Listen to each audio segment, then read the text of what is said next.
আমি আমার বন্ধুদেরকে আজ হচ্ছে একটা সুন্দর মানে অদ্ভুত টাইপের আমার খুব প্রিয় একটা লিলির সঙ্গে হচ্ছে পরিচয় করে দেবো।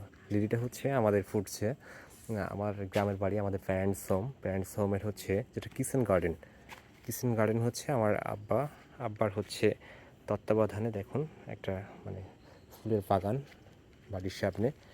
এই বাগানটা হচ্ছে আপনাদের একটা অ্যাকুরেসিয়া লিলির সঙ্গে পরিচয় করিয়ে দেবো। আমাদের বাগানে ফুটছে, এটা দেখেন সৌন্দর্য।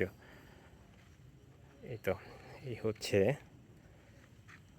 কি সুন্দর পাতা, হলুদ পাতার মতো হচ্ছে তার পাতা। হলুদের যে পাতা হয় দেখতে অনেকটা ওরকম, মানে গাছটা যখন প্রথম হয় সবাই ভাবছে এটা হয়তো বা হলুদ গাছ। এটা হচ্ছে আমরা হচ্ছে 2 বছর আগে অনেকগুলো লিলির সঙ্গে এই গাছটাকে আমরা হচ্ছে রোপণ করছিলাম। ইয়াস, তার ডাটিটা দেখেন কি সুন্দর, কত বড়। ইয়াস, ফাইনালি।